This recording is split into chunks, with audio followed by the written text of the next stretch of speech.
Hi everyone, back today with another video. This is just a compilation of all of the different gold farms I've come across this week that I've shared with you. So you can view these as individuals on my channel if you prefer to do it that way. But it does seem that people like these larger ones to come out on the weekend.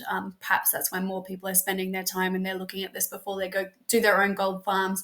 So I just thought I'd publish this today, showing you some of the ways I've added to my gold making routine. So I'm still doing all of the other ways. You'll probably notice that my gold has gone up a substantial amount since I bought my token. So it's working really well for me, all of these methods. And these are just some new ways I've started to include. So let me know your thoughts in the comments if you like these longer ones or if you prefer the shorter ones. I'll keep doing both for the time being. They both seem to be doing all right. They could be different viewers. I have no idea. But let me know.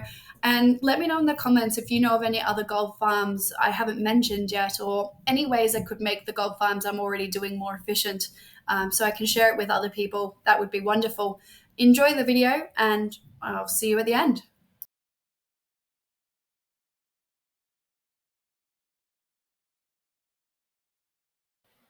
Hi everyone, back today with another video.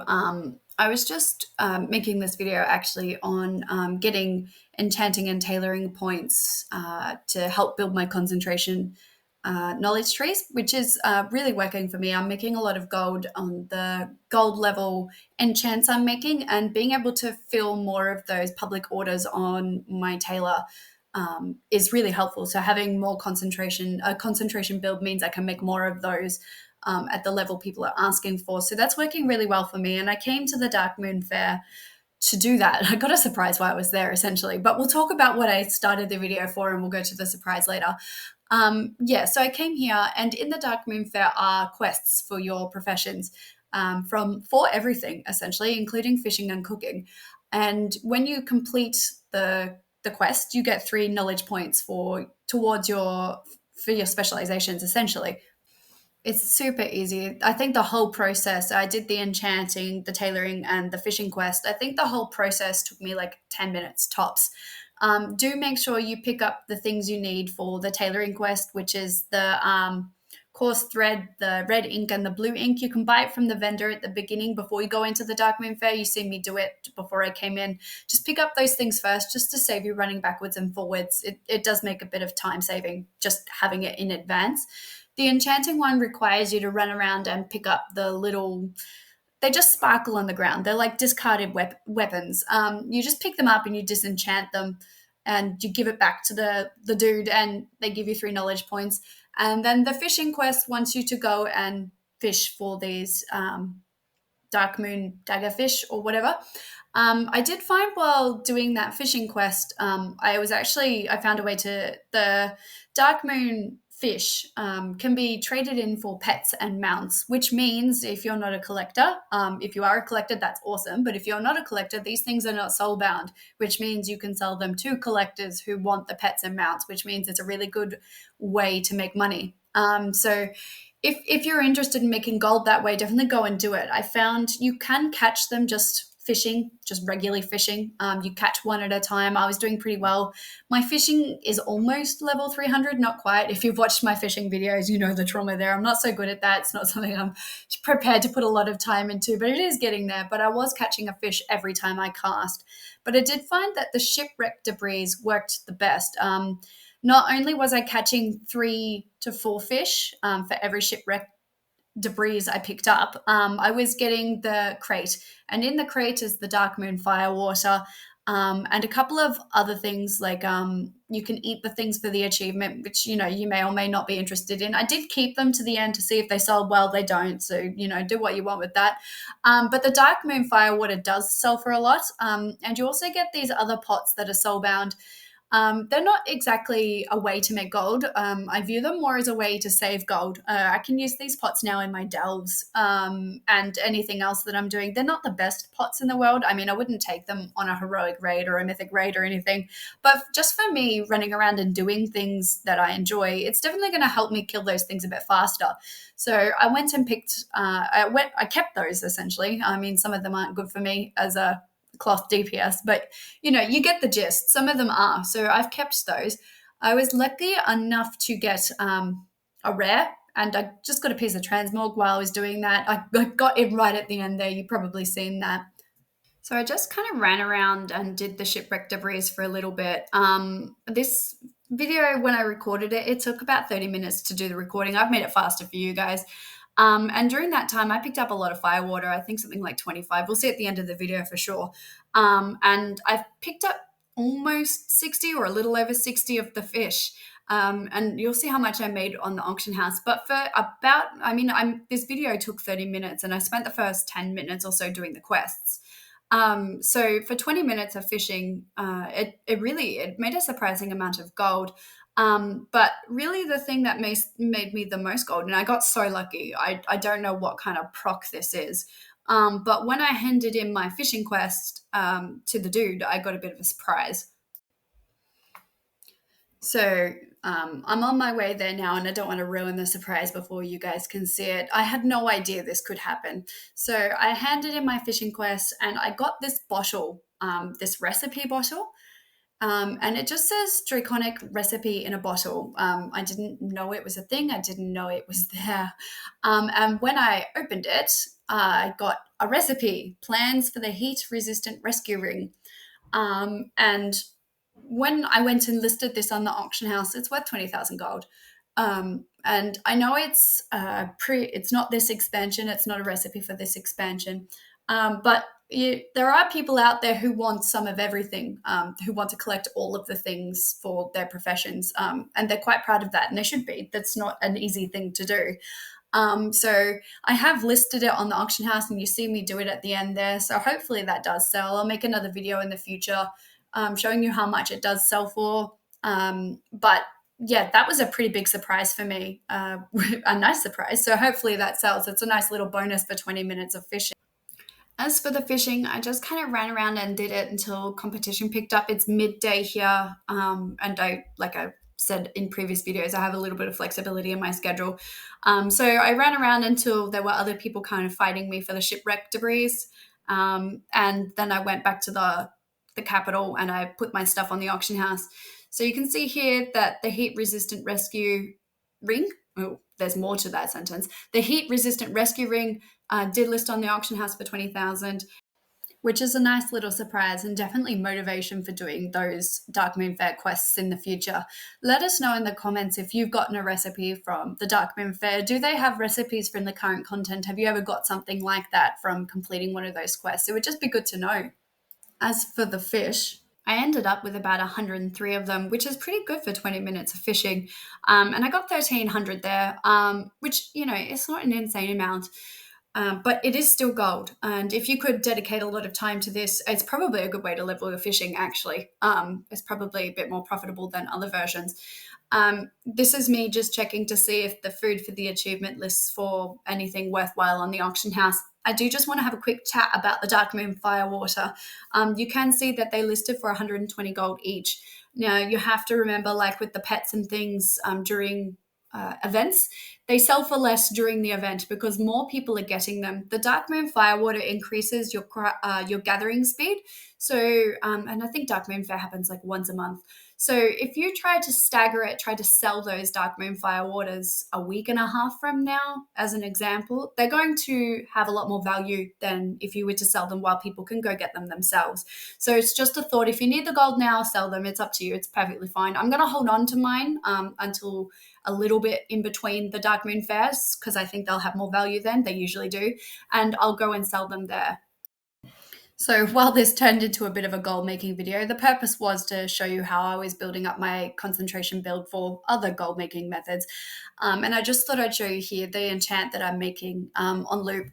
I don't have any on the auction house now because at the moment I'm capped to like 3 a day, and my concentration is quite low at the moment. I need to upgrade my little tool to something blue or purple. So yeah, I need to work on that. That's my bad. But they are selling pretty much as soon as I list them on the auction house, which means I maybe could be listing them for a little bit higher.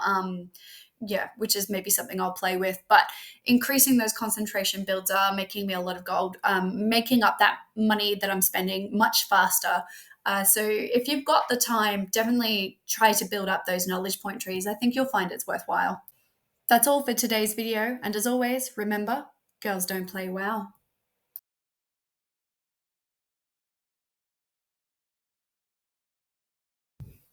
Hi everyone, back today with another video. This one is just about the shimmering dust that you can collect as part of the catch up for being an enchanter, and I'm using that to build a concentration knowledge point tree. And I'm just thought I'd share with you how to do that because until today I hadn't figured it out. And I've scored over 70 knowledge points just today at like a minimum, and I can still probably get more. I've run out of stuff to disenchant to see if I still get more, but I was getting the shimmering dust right up until I finished. So I just thought I'd share with you how to get the shimmering dust in case it's something you hadn't thought of before. There's a couple of steps you have to go through to kind of get that. And that's what we're going to talk about in this video. I'm also going to talk about a couple of other ways I'm making gold as you come across it in the video. Like you can see here, I'm doing recipe flipping for the competitor recipes on the tailoring spec. Anything listed below 10,000 gold is a real steal. You can buy it and list it for 10,000 gold. So that's what I've been doing. But for the shimmering dust, what you have to do is you have to get the knowledge point all the other ways for the week. So that's completing this knowledge point quest here from your enchanting trainer. You have to go and finish that. And then from the world, you have to go and collect two knowledge points from other sources. So I got mine from the dirt piles where you get the globs of wax. And I just thought that was a really good way to pair it with gold. But I do believe you can get it from other things like world quests and caches and drops. But I did mine from the dirt piles. So I went back to the dirt pile from one of my previous videos actually, because that quest was back up where you get 800 gold. That's just a bit of a bonus getting 800 gold while you're there. But the point of that is, especially on my server in the evenings when everybody else is logging on, there's a lot of people there doing that quest. And the spawn time for these little dirt piles is super high. I collected 30 globs of wax during this time, and while I was doing this one quest, I did get only one of the enchanting knowledge point things you can get from the drop. So it does take a little while to get it. It was worthwhile because I got enough of the globs of wax to hand in, and I swapped it for the Rocky box. And I got quite a bit of gold from that.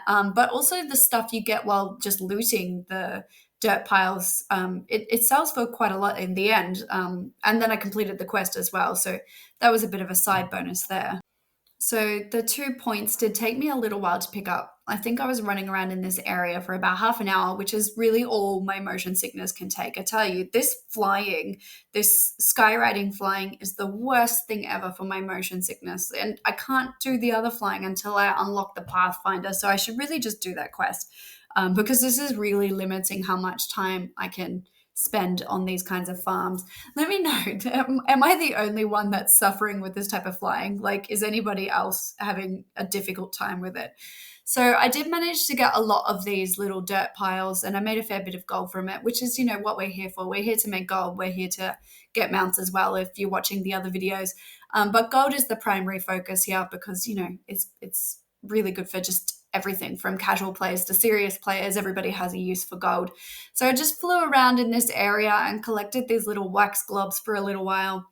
I did manage to get my second wax glob from some wax piles I found in the Isle of Dawn. So I completed that quest in Spiderland. And I'd had a break, like I said, the motion sickness. I went and did the weaver cloth farm I normally do. And you can see here, I've got lots of braces made here. And part of the reason for that is while I still needed that second knowledge point, you can see I did get it here. You also have to disenchant 8 different things to get the knowledge points, up to 8 knowledge points from disenchanting that way. I recommend you do the disenchanting part last. So I did it in the middle, trying to figure out if I'd reached it or not. I recommend you do the disenchanting section of this last. So go and do the weekly quest, go and find the 2 world drops, and then do the disenchanting part. That way, if you disenchant past the 8, you start getting the shimmering dust anyway, and there's not a point where you wasted some. I think I wasted like 8 disenchants in the middle there before I figured out I hadn't done enough to get the shimmering dusts. So that would be my recommendation to you. So you can see here in my bag, I'm getting a lot of shimmering dust. This is just the first time I did it. This is the first time I qualified for it. Like I said, I've gone and I've done more farming. I even bought some weaver cloth, which is not something I thought I would be doing. But I really want to get this concentration build up and running, because the few enchants I managed to do, I sold them for 2,500 gold, 3,000 gold each. And the gold level enchants with the silver materials make a really nice profit margin, especially for anybody who's looking to add to their gold making routine. You could probably exclusively make a lot of gold this way once you've got the concentration build up and running. I don't know. I don't have it. I'm working on it. But once you've got it, it does make a steady amount of gold, and I'm going to add it into what I'm already doing. So I'm not taking away anything. This is something I can do in between waiting for raids, or if I've had enough of delves, or if I'm just on for 10 minutes and chatting to friends. That's what I do. I'm still making gold with these public orders. You can see here, I've had a few of them. It's just that time of the week when the Great Vault opens. From there till about Sunday, it does really well. I get loads of orders. You can see it's only 500 gold, but it's 500 gold. I'm sitting right there anyway. So when you get the glimmering dust, what you want to do, the shimmering dust, what you want to do is put it into the everlasting enchantments, and you want to buy up as many of those as possible. Now, the Radiant Shard enchant, the Radiant enchants are the enchants that are selling for the most, at least the enchants that I have. And I have bought those in the past with gold I've made, and they were expensive. They're probably coming down in price now because that's just how the beast works on WoW.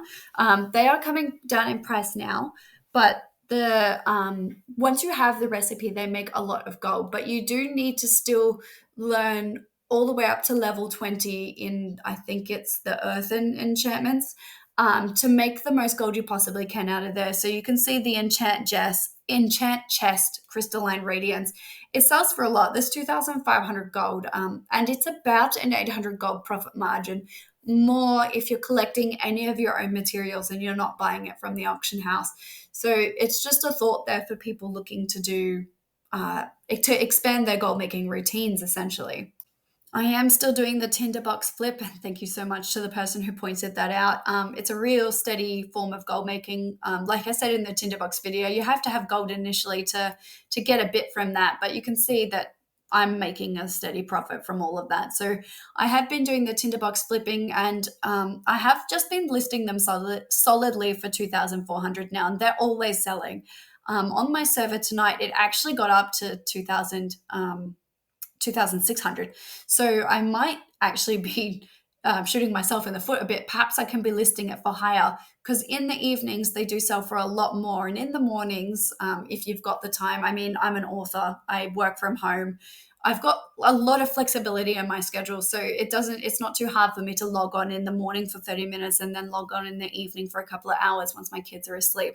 So it really depends on what your schedule is. I understand not everybody has that kind of flexibility. So I just log in the morning when I'm having my coffee and go and see if any of these things are cheap.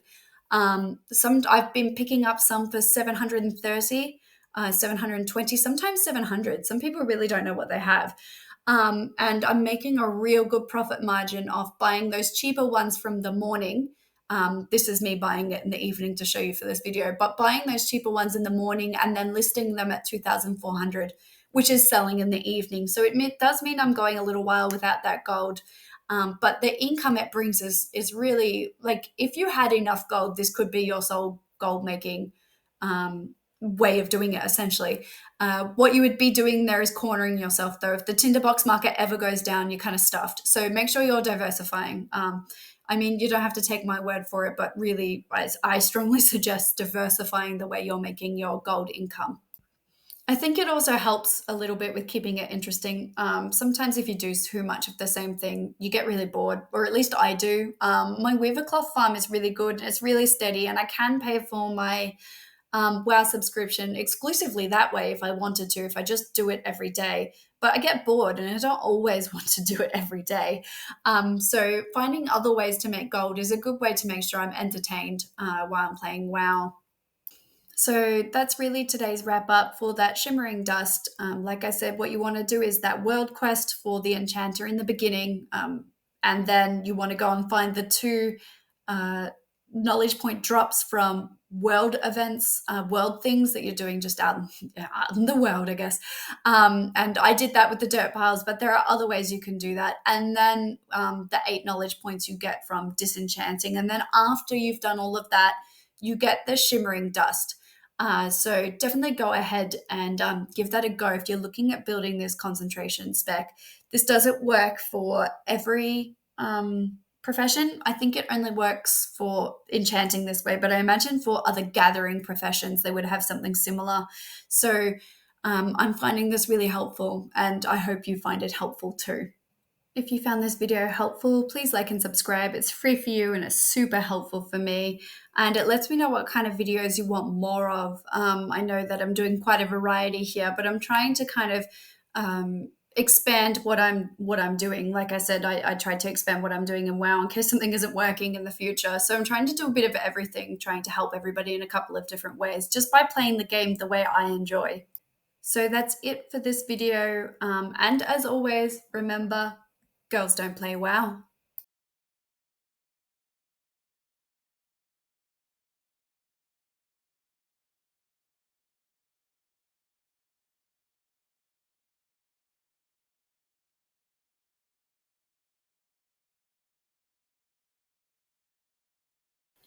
Hi everyone, back today with another video. I just thought I'd talk about some of the things I'm doing to prepare for patch 11.1. And it's just a couple of different ways I'm setting aside items that I think might make gold once the patch goes live.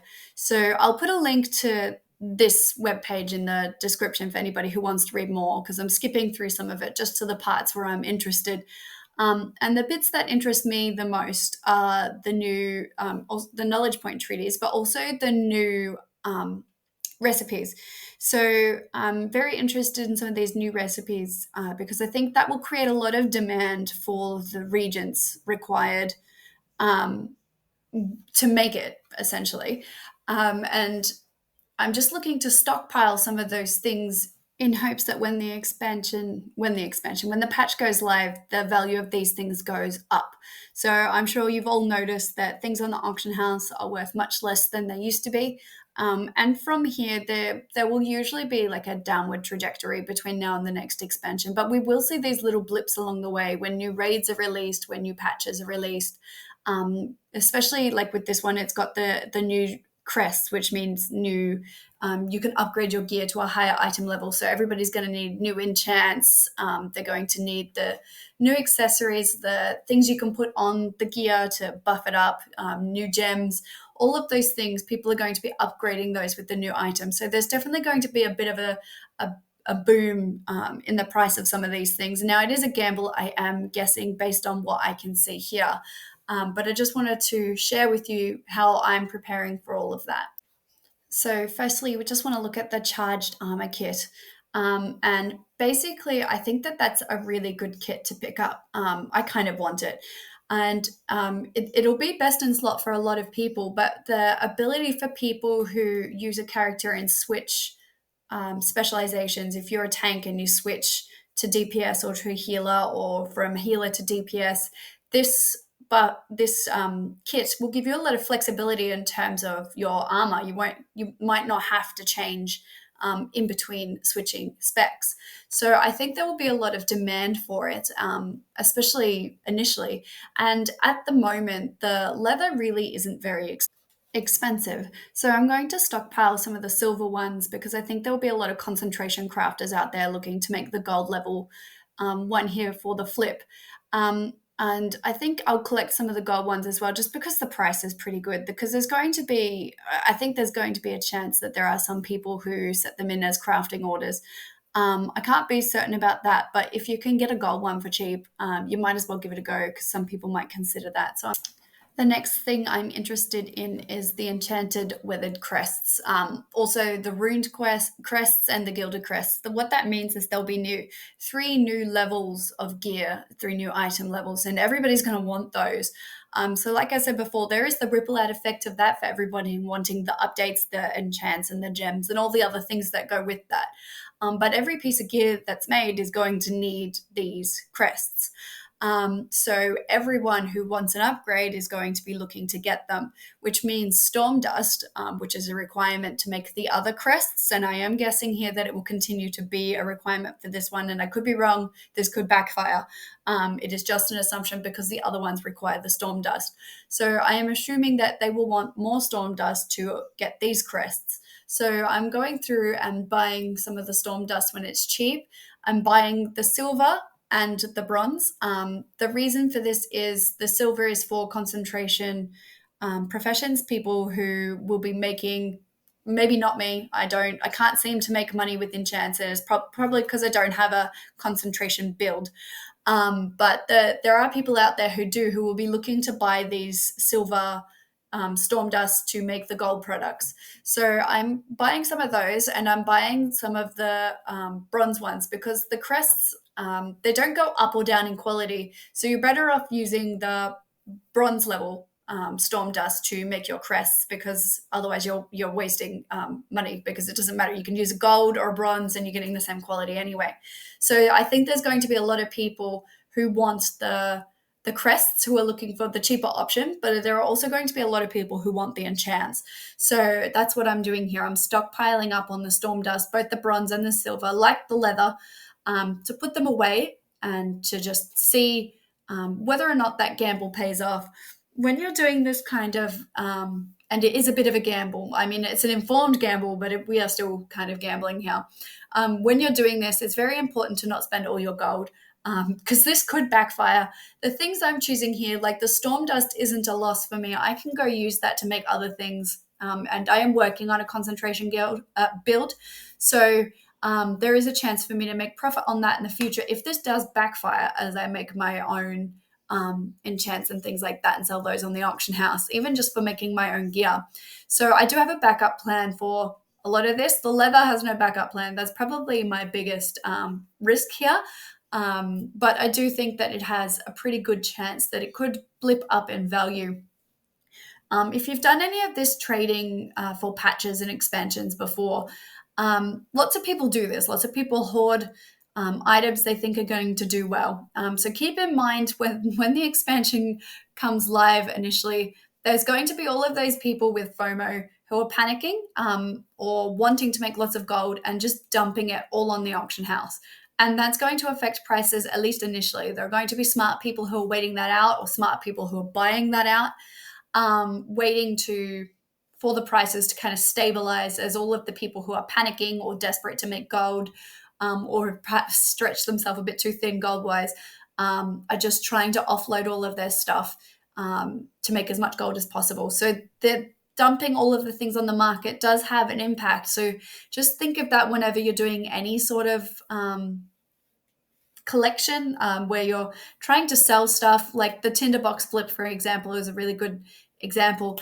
If you buy 500 of those and you dump 500 of those on the auction house, you're going to reduce demand because you've increased supply. And that's just hurting yourself, really. There's a lot of people out there, I see them listing as, 300-400 lots at a time, which is not only super impressive that you've got the gold to do that flip, but it does impact how much gold you're going to make from it. And I do just want to say, if you've watched my other tinderbox, this is a little bit unrelated, but I've noticed a pattern with the tinderbox, and I'm going to share it here with you now. The tinderboxes fluctuate in price really dramatically throughout the course of a day.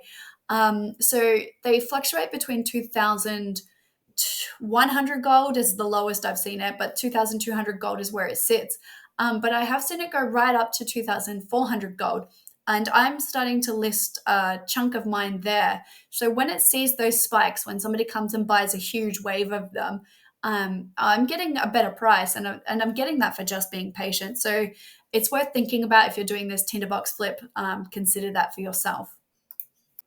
You can see here the other thing that I've collected in my bags. You probably noticed when I was over there in the bank.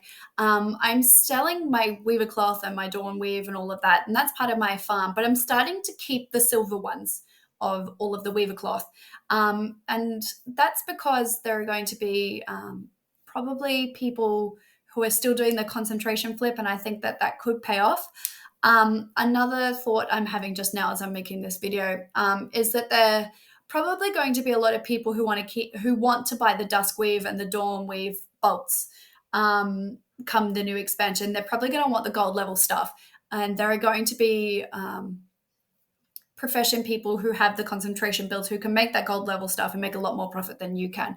But if you've got the silver level items, the weaver cloth, the dust cloth, and the dawn weave cloth, people are going to be looking to buy those. So it's just a thought. Do make your own decisions here. Don't do what I'm saying because I'm saying it. This all could backfire. Okay, I'm just guessing about the future. But what I am starting to do is I'm going to start keeping some of the higher level cloths just to see if I can make more profit on them in the future. And this is risky, but I do think it will pay off. And like I said about the storm dust, I am still a tailor. I am building myself a concentration build. So even if this backfires, I have a plan B for these items. So just have a think about what you want to do with yours.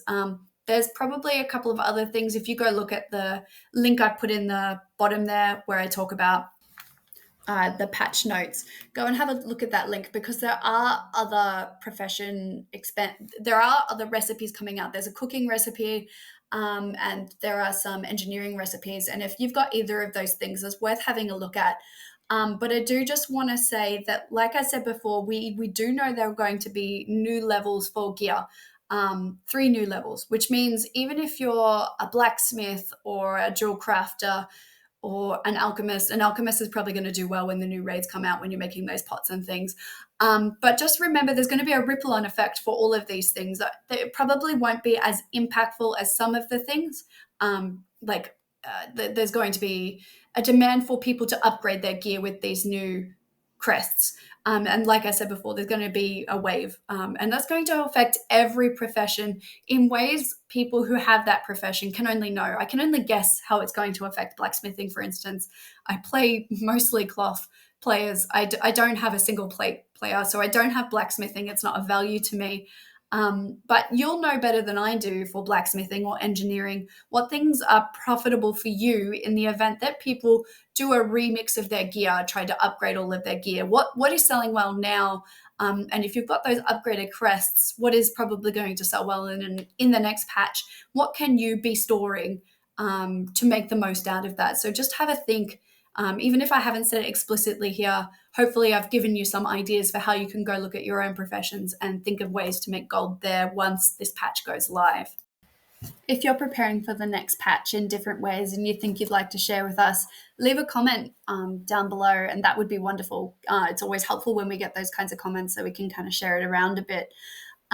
If you liked today's video, you found it helpful or entertaining, please like and subscribe. Clicky on that subscribe button. It makes a big difference. It's super helpful for this channel and it's free for you. So give that a like, give it a subscribe, and we'll see you in the next one. And as always, remember, girls don't play WoW.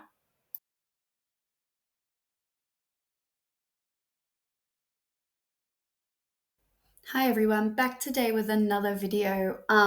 I had a commenter suggest an add-on called Craft Sim, and I've been having a bit of a play with it, and I just thought I'd show you how it's working for me. It's actually saving a bit of time in terms of calculations for figuring out whether or not it's profitable to buy things off the auction house and then turn that into an item I can create. So I just thought I'd show you here what it's doing and how it's working for me. I don't think it's completely fail-safe. I do think that on occasion it has problems. Like it has like a discrepancy between what I'm seeing on the auction house and what it's saying. But I think for the most part, it's pretty right. So I just thought I'd run a couple of test runs because it's telling me at the moment that if I make weaver cloth bolts, I will make a little bit of profit. If I buy the things off the auction house and then make those weaver cloth bolts. So, and same for dusk weave. So I'm giving it a go here in this video to show you, and we can see whether or not it actually makes profit together. It's been working for my enchants, and this is the first time I've kind of given it a go with my tailoring. Doing this has made me realize I need to put more knowledge points into being able to make the higher quality bolts. So I'm going to be doing that going forward. But I just thought I'd do it here for this video. That way, if it doesn't work, it's just my gold. And if it does work, you guys can go do it with your gold. So I just thought we'd have a look here. So I'm going to head over to my craft station, and as always, I'm going to check for public orders because they're a really fast way to make a lot of gold, especially if you get some with good tips. And people are starting to realize that if they don't put those higher tips in, their order sits there for a while. There aren't as many people kind of desperate to fill them. People are willing, when you only get 4 a week, people are willing to kind of hold out and see if some with better tips come through. So I'm just going to do my patron orders really quick because I realized that this shows me whether or not I'm making profit, even when I'm using my own materials. So there are some orders here where I do use the materials provided, but there's other orders where I'm using materials that they're giving me. So I just thought I'd show you here what I'm doing, and it's a really good way to do these calculations. So it's definitely been helpful at a bare minimum for these patron orders. Even if you're not using it for anything else, knowing which patron orders you can make for a profit. And it doesn't register what you're getting out of the bag. So remember to take that into account. It doesn't know what's in the bag. It can't tell you what it's worth. But just in a general sense, with the cloth versus the little tip you get, it's been really helpful for that. So you can see on the side here, after I've done these orders, it thinks I've made about 752 gold profit just from filling those patron orders. And that was a bit of a surprise for me. You can see here, it says that my profit is 900 gold on this order, and I just don't think that's correct. So like I said, it doesn't always, it isn't always correct. This is me realizing I need to put more knowledge points into that spell thread spec. Now that I can do a bit of everything with my concentration, I think that's maybe where the gold is here. Being able to turn those duskweave and dawnweave bolts into something more impressive. So I'm just making the weaver thread out of the bolts of the weaver cloth essentially. And you can see here my session profit is already going down. So, this could have been a bad call, which is why it's better as my gold than your gold. But you can see here that it's going down, and that could be just perhaps I should have double checked myself instead of just believing the thing on the auction house. It could have also been that when I first checked it before I started recording this video and after, there could have been a change in prices. Like somebody could have listed lower or bought up to a certain point. But you can see here, I've gone from in profit to negatives in doing these bolts. So the weaver cloth ones are definitely not the way to go. It was probably better if you have the ability to buy the silver ones or even the bronze ones and then turn them into gold bolts. That's probably where the money is, and that's probably why that is why I'm going to put more attention into increasing the knowledge points in that talent tree. So yeah, that's definitely food for thought there. You can see here I lost quite a bit of gold according to this in making those bolts.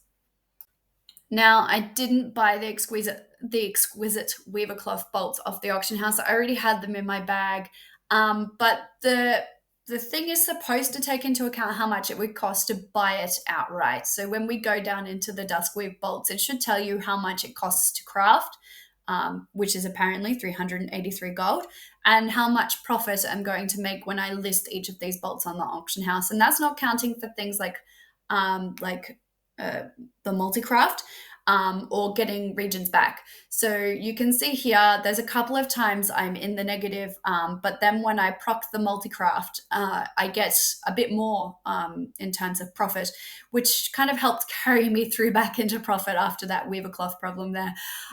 So definitely speccing into the concentration there for these builds, I think would be helpful. And that is what I'm going to do going forward. I think also I'm going to turn my duskweave into bolts before listing them on the auction house when I do my cloth runs for future, just because obviously it is a way to make a little bit more gold. It does mean I have to make the exquisite weaver cloth bolts, so checking it is probably a good idea to make sure you are in the profit. But once I finish making this, we're going to go list it on the auction house and just have a look and see. So That's all of the things. You've seen that I came from a negative number into positive 1,300 there. So I'm going to head over to the auction house, and we'll just see versus what I actually spent, and what I listed. Remembering I did not buy those exquisite weaver cloth bolts. I already had them. I probably should have bought the exquisite weaver cloth bolts right from the beginning, and I didn't think to check that. And I will perhaps remake this video in a couple of days once my charges are back up, just to see whether or not we make anything there. So we paid 3,365 gold for that duskweave, and I'm listing it here for 6,525 gold. I'm just going to log in now and check how much the weaver cloth is and record it. We'll just have to remember that this did happen probably 30 minutes after I recorded this video, so the price may have changed, but it will help us figure out whether or not it was actually in the profit. So this is that future check where I go and see how much the exquisite weaver cloth is. We could make 12 charges. I know we got more than 12 of the the dusk weave cloth because of the multi-craft proc, but we could make 12 charges, and they require 2 exquisite weaver cloth per charge. So we needed 24 exquisite weaver cloth to make the amount of bolts that we did. So I'm seeing how much 24 costs right now. So you can see it was 1,247 gold, which means we did actually make a profit on this. We made 1,919 gold just on the Dawn Weave flip. I don't think we made much on the Weaver cloth bolts, and I'll go back and double check that and say what it is for you guys. But really, it's the Dawn Weave you need to be making. The Dusk Weave you need to be flipping if that's what you're looking at here. If you've got I am spec'd into the multi-craft proc, not for dusk weave. There is one where you can make more out of the charges, but yeah, so definitely go and look at that if you haven't already. The weaver cloth to weaver cloth bolts lost me some money, so don't do that. Definitely look at the dusk weave and perhaps storm weave at times. It does seem to have a lower value at present than the dusk weave, but definitely check both. I'm just going to show you quickly the enchanting version of this. I've been using it for enchanting for a while now, and I can't help myself. I need to go to my mailbox and get my other things because that's just who I am. Like, I just don't like stuff left in my mailbox. So here I am learning the things I got from those patron points because that's what I'm doing apparently right now. Squirrel brain, that's all I can say really. So now that we've got to see an example of my ADD in full force, let's have a look at the craft sim and how it looks on enchanting. So you do need TSM or Auctionator to make this work, to show you the profit, and you do need to visit the auction house to get it to register, which is the struggle I was having initially here. I couldn't get it to register the prices because I hadn't gone and checked the auction house. So yeah, make sure you do that before going to your crafting stations. Like I said before, this isn't fail safe, and you should still be using it with sense. If something seems unbelievable in either direction, in terms of price, go and double check it, just to be sure. But this is a pretty easy way of you can see here, I'm going through and I'm clicking on all of the things I can make, and it's telling me how much it's going to cost to craft it and whether or not I'll make a profit. You can see here, this one is ridiculous. It's saying I'm going to make 15,000 gold on a rod. And that's obviously, it's picked up something on the auction house. And that's, I'm not going to make 15,000 gold on that rod. So just, use sense. I am using the Crystalline Radiance enchants. They are making the most gold for me right now. I know it's saying that I didn't. And when you go see the auction house at the end of this, it does list and it has sold for more gold than it's saying. This is the first time you can see first craft. I've made the Chant of Winged Grace, and I was surprised that one of these lower end chants was actually making gold. It hasn't sold yet, to be honest. I don't know. I'll let you know if it sells. But it is actually making about 500 gold profit, and it's one of the easier ones to make. And I got a first craft while I was there. So I did make that, and I have listed it on the auction house, and I will set it on favorites now. In my enchanting thing and on my auction house, just to monitor the price and see whether or not it's true for value, because for a level silver enchant without any concentration, that's a pretty good price. So that's what I'll be looking at in the future. If you found this video helpful, give it a like and subscribe. It's free for you and it's super helpful for me. and that would just be really, really great. So go and check out this craft sim add-on, and let me know what your thoughts are. I think it's going to be helpful with doing the math side of this. I was an English teacher. Math is not my strength, but doing the math side of things involved in some of these auction house flips, especially when you've got a profession crafter. So let me know what your thoughts were, and if you've got any tips on how I can make this more efficient, that would be great. That's all for today, and as always, remember, girls don't play WoW.